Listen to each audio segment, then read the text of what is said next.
Hello दोस्तों, आप सभी का स्वागत है आपके अपने यूट्यूब चैनल एक्सचेंज 22 प्रेडिक्शन में। दोस्तों, आज के इस वीडियो में हम बात करेंगे इंडिया वर्सेस बांग्लादेश के मध्य जो सेकंड टेस्ट मैच खेले जाने वाला है उसके हम लोग जो एक्सचेंज 22 एप्लीकेशन प्रेडिक्शन के बारे में बात करेंगे। ये अपना टेलीग्राम चैनल है, ठीक है ना। इसका ज्वाइनिंग लिंक आपको इस वीडियो के डिस्क्रिप्शन में मिल जाएगा और साथ ही साथ दोस्तों व्हाट्सअप चैनल का भी ज्वाइनिंग लिंक आपको वीडियो के डिस्क्रिप्शन में मिलेगा, तो टेलीग्राम चैनल को जरूर से ज्वाइन कर लेना। एंड दोस्तों, अगर हम बात करें, देखो अभी जो जितने भी मैचेस चल रहे हैं, लाइक अभी टी10 हो गए या कोई लीजेंड वाले मैचेस हो गए, ठीक है ना। और जो भी इंटरनेशनल जो हमारे मैचेस है वो तो देखो अच्छे जाते ही जाते हैं क्योंकि उसका अनुभव ज़्यादा होता है। बाकी अनुभव अदर मैचेस का भी है, टी10 का भी है और टी20s का भी है।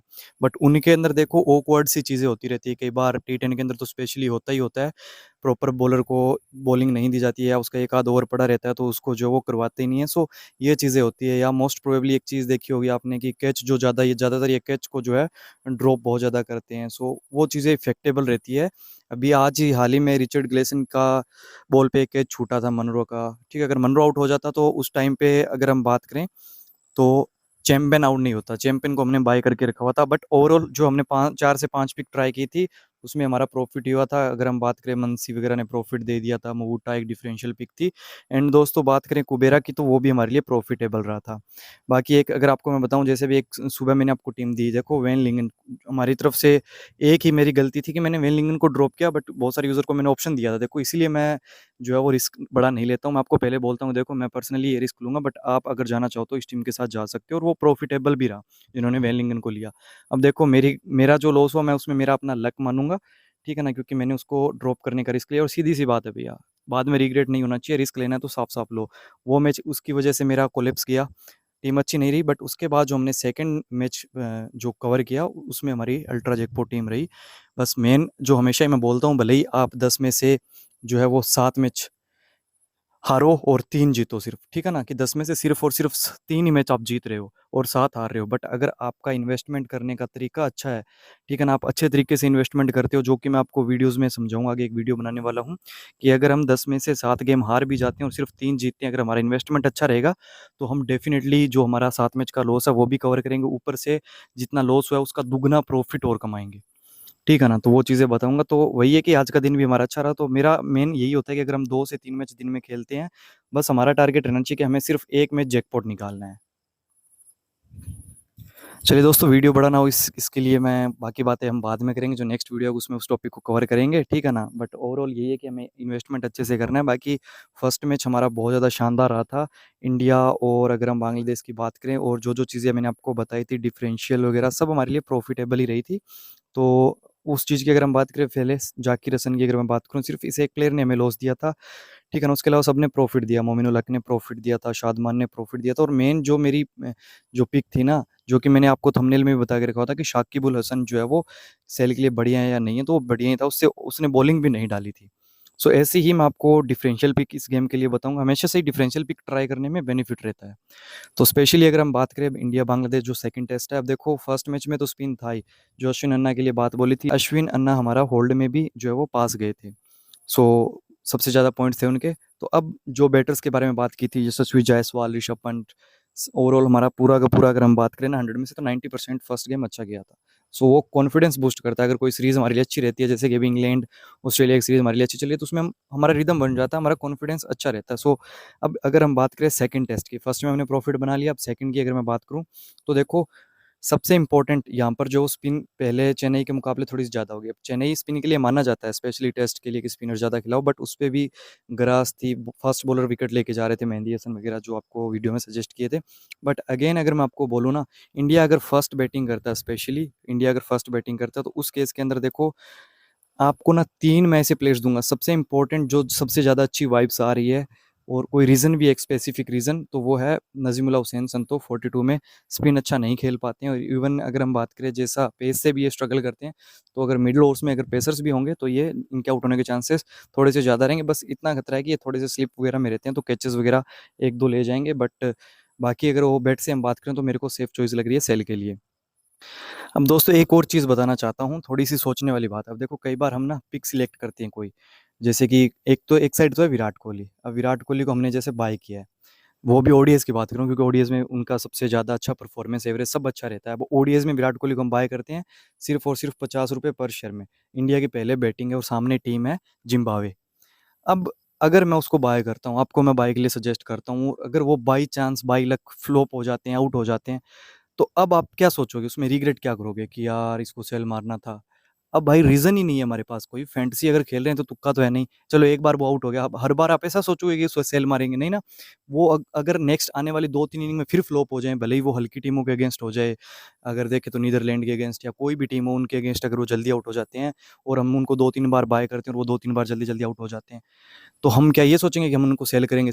नहीं। स्पेसिफिक रीज़न ही हमारे पास है कि विराट कोहली एक अच्छा बैट्समैन है, एवरेज अच्छी है, सामने ज़िम्बाब्वे की टीम है, इंडिया की पहले बैटिंग है, औसत इतनी अच्छी है, हमारा ट्रस्ट है उस प्लेयर पे, तब हम उसको बाय करेंगे। अब वो फ्लॉप हो गया तो उसमें हमारा भी तो लक खराब है ना, और इवन 2-3 मैच के बाद उसका भी टाइम अच्छा आएगा। उस टाइम तक हम उसको भूल जाते हैं, हम उसको अवॉइड कर देते हैं, ना हम उसको बाय करते हैं, ना सेल करते हैं, और वो जब वो प्रॉफ़िट दे जाता है, जिस मैच में हम ही इन्वेस्ट नहीं करते ना, उसी में वो प्रॉफ़िट देता है, फिर हम देख सोचते हैं अपने आप को कि यार इससे अच्छा इन्वेस्ट कर देते। तो यही चीज़ बोलूँगा, देखो हम जो भी आपको पिक्स वगैरह, टीम वगैरह प्रोवाइड करते हैं ना, देखो एक आध बार गलती हो जाती है, मैं एक्सेप्ट भी करता हूँ उसको। बट कई बार जो चीज़ हम कर रहे हैं ना, उसके पीछे एक रीज़न होता है कि यार उसको हम ले रहे हैं तो क्यों ले रहे हैं? यार नहीं ले रहे हैं तो क्यों नहीं ले रहे हैं? वो एक स्पेसिफिक रीज़न होता है। तो उसपे रिग्रेट नहीं करना चाहिए, उसपे ये सोच लो कि या तो हमारा लक खराब था, कोई बात नहीं है, चलो हमने इन्वेस्टमेंट नॉर्मल किया है। अब नेक्स्ट मैचेज़ में हम उसपे इन्वेस्टमेंट बढ़ा के अच्छे से रिकवर कर लेंगे। बट ऐसा कभी नहीं करना है कि सेम डे 1000 का लॉस हो गया, फिर आप इधर-उधर भागो, कोई सा भी मैच उठा के इन्वेस्ट कर दो, तो वो चीज़ गलत है। पेशेंस रखोगे तो प्रॉफ़िट बनाओगे। ये चीज़ इसलिए बोल रहा हूँ क्योंकि जब अभी हाल ही में अगर किसी का लॉस हुआ और वो इस वीडियो को देख रहा है या चैनल पे पहली बार विज़िट कर रहा है और सोच रहा है कि मैं इस टेस्ट से या 2-3 मैच में या पीछे 2-3 दिन में मेरा लॉस है वो कवर कर लूँ, तो यार ऐसा नहीं करना है आपको, बस थोड़ा-सा टाइम लगता है, बुरे दिन सबके आते हैं देखो। एक खिलाड़ी का भी अच्छा दिन आता है ना, तो फैंटेसी एक्सपर्ट का भी, या जो आपको प्रोवाइड कर रहा है प्रेडिक्शन, उसका भी खराब आता है। आप खुद से भी खेलते हो, आपके भी दिन खराब आते हैं, बट हमेशा हमारा वो नहीं रहता।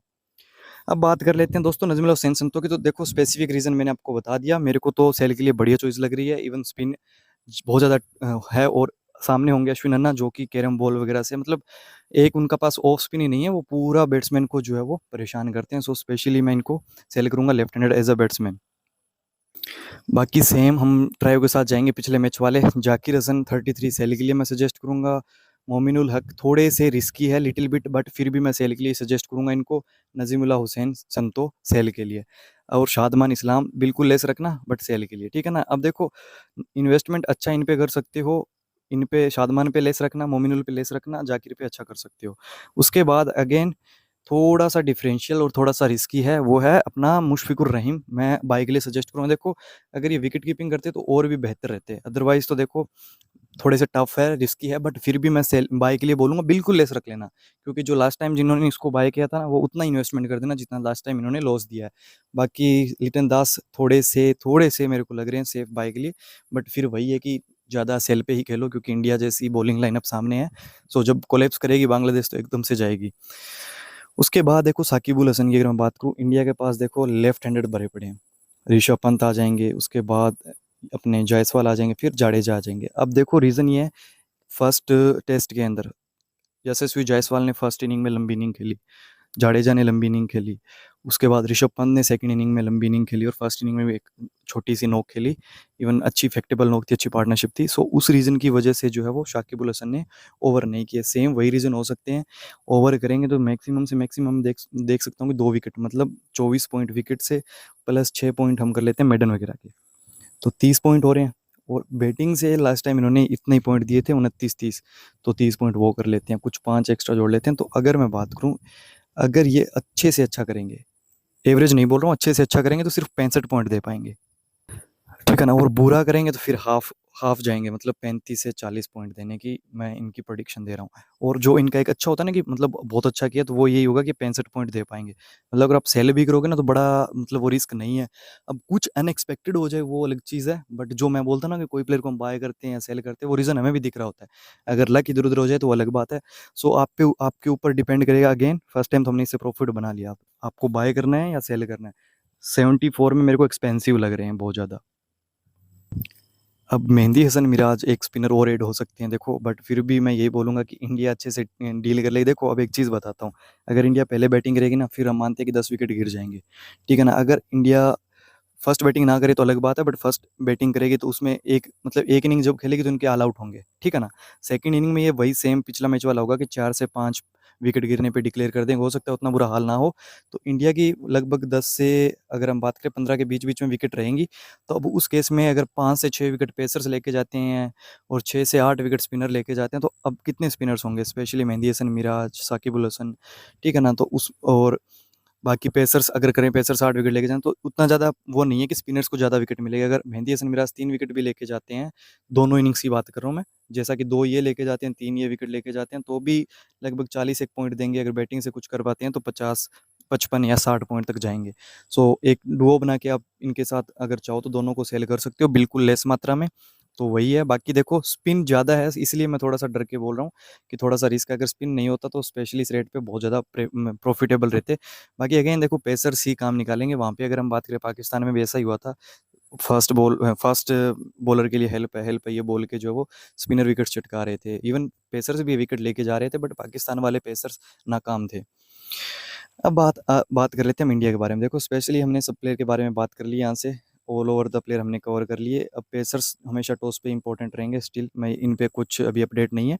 इंडिया की तरफ से अगर मैं बात करूँ, Rohit man Sharma again 58 rupees buy के लिए बढ़िया चॉइस रहेगी। देखो इनको मैं पीछे करूँ, भले ही ये दोनों इनिंग में मिला के 70-80 रन करे, बट फिर भी इंपॉर्टेंट पिक बनेंगे। ऊपर से स्पिन जब भी आता है तो ये स्लिप स्लिप पे रहते हैं, ठीक है ना, फर्स्ट स्लिप पे रहते हैं। 2-3 कैच पकड़ गए तो 15-20 पॉइंट वैसे हो जाएंगे। बाकी रोहित शर्मा जब सेट हो जाते हैं तो आपको पता है 100 ही लगाते हैं। सो एक प्रॉफिटेबल पिक बन सकती है रोहित शर्मा। उसके अलावा अगर मैं बात करूँ यहाँ से, शुभमन गिल 62 रुपीज़ सेल के लिए सजेस्ट करने वाला हूँ मैं आपको। और विराट कोहली, देखो वाइब्स कम है। जैसा ओडीआई होता तो अलग बात है, बट अभी टेस्ट में वाइब कम है। फिफ्थ स्टंप की बॉल को अगर छेड़ेंगे तो फिर आउट होंगे ना, वो कमजोरी है। बट विराट कोहली है, देखो कब से क्रिकेट खेल रहे हैं, सब कुछ इनको पता होता है, माइंड गेम ही अपना जानते हैं। सो रोहित मैन शर्मा और विराट कोहली दोनों को मैं बाई के लिए सजेस्ट कर रहा हूँ। शुभमन गिल सेल के लिए सजेस्ट कर रहा हूँ। बाकी देखो अश्विन अन्ना और जाडेजा दोनों इंपॉर्टेंट रहेंगे।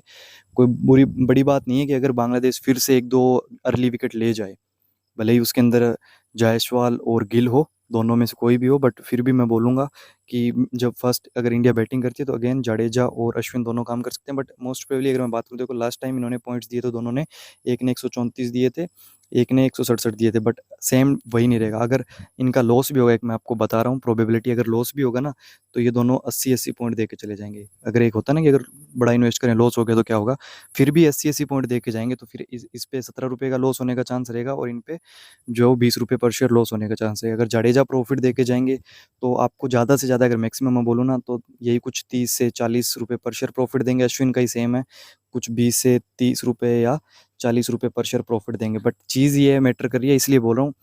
हो सकता है लास्ट टाइम एक ने 100 मारा था, एक ने 80 रन की इनिंग खेली थी फर्स्ट इनिंग में। अब हो सकता है कि दोनों फाइफर मार जाएँ, या दोनों इनिंग्स में मिला के ये दोनों 7-7 विकेट ले जाएँ और रन्स हो सकता है कम हो, क्योंकि रन्स तो प्रत्येक बार वैसा नहीं हो सकता ना। बट फिर भी उम्मीद है कि 50-60 रन दोनों इनिंग को मिला के ये रन्स कर देंगे और कुछ 5-6 विकेट ले जाएँगे स्पिन में। और अगर उसमें भी तीसरा स्पिनर अगर इंडिया ना खिलाए तो उस केस में ये प्रॉफिटेबल है। अगर थर्ड स्पिनर कुलदीप यादव वगैरह कोई आ गया ना तो थोड़ा-सा और चांसेस जो है वो डिक्रीज़ हो जाएगा बाय का, ठीक है ना? अदरवाइज़ ये बाय के लिए बढ़िया चॉइस है। सो टॉस पे थोड़ा-सा ध्यान देना इस चीज़ का, जो चीज़ मैंने आपको बताई है। बाकी जसप्रीत बुमराह बहुत एक्सपेंसिव लग रहे हैं। सिराज को अगर ट्राई करो तो बाय में कर लेना। 3 विकेट 4 विकेट तक इनसे एक्सपेक्ट कर रहा हूँ। उस केस में ये जो अपने रेट के इक्वल आ जाएँगे। अगर कुछ ज़्यादा अच्छी सीरीज़ रही, ज़्यादा अच्छा इनका दिन रहा, 5 दिन जो टेस्ट वाले, तो बढ़िया रहेंगे। अदरवाइज़ तो देखो जसप्रीत बुमराह तो फिर भी मैं मान सकता हूँ कि 4-5 विकेट हम मान सकते हैं। ऊपर से कुछ मेडन भी डालते हैं, सो उसका भी प्रॉफिट हो जाएगा। 1 विकेट के 12 पॉइंट होते हैं। सो अगर 5 विकेट भी लेके जाएँगे तो 60 पॉइंट देंगे। सो थोड़ा-सा टफ है, क्योंकि ये सब मिलके अगर तीनों भी डिवाइड कर लेंगे ना तब भी अपने रेट के इक्वल आएँगे। सो आप थोड़ा-सा माइंड गेम खेल सकते हो। सो इसलिए बोल रहा हूँ कि इन पे लेस रखना। वो भी अगर थर्ड स्पिनर ना खेले तो जडेजा अश्विन इंपॉर्टेंट हो जाएंगे, क्योंकि फिर ये दोनों ही डालेंगे ओवर्स ज़्यादा। अदरवाइज देखो फिर वो ओवर डिवाइड हो जाएंगे, जो पॉइंट्स ये दोनों मिलके इकट्ठा करेंगे वो फिर एक थर्ड स्पिनर में भी डिवाइड होने के चांस रहेंगे। तो दोस्तों ये अपने बाय सेल की पिक्स है। बाकी अगर आपको वीडियो अच्छा लगा हो तो लाइक करना, चैनल को सब्सक्राइब कर लेना दोस्तों, और साथ ही साथ टेलीग्राम को जरूर ज्वाइन करो। देखो दोस्तों बहुत सारे भाई बंधुओं की आदत होती है कि 1-2 दिन रहते हैं, फिर एक आध मैच में लॉस हो गया, प्रॉफिट होता है तब कुछ नहीं बोलते, एक आध लॉस हो गया तो जो है वो अनफॉलो करके चले जाते। देखो उससे मेरा कुछ नहीं जाता, जो मेरे साथ जुड़े हैं लंबे टाइम से जानते हैं उनको पता है। बट ये चीज़ नहीं होती कि हम हमेशा ही जिताएंगे। लॉस हो गया उसके बाद मैं आपको बताता भी हूँ कि किस में कितना इन्वेस्ट करना है, किसी में ज़्यादा करना है या कम करना है। अब देखो जिसके अंदर मेरे को वाइब्स थी, मैंने वहाँ पे बोल दिया कि मैं बड़ा इन्वेस्ट कर रहा हूँ और जीता उसके अंदर।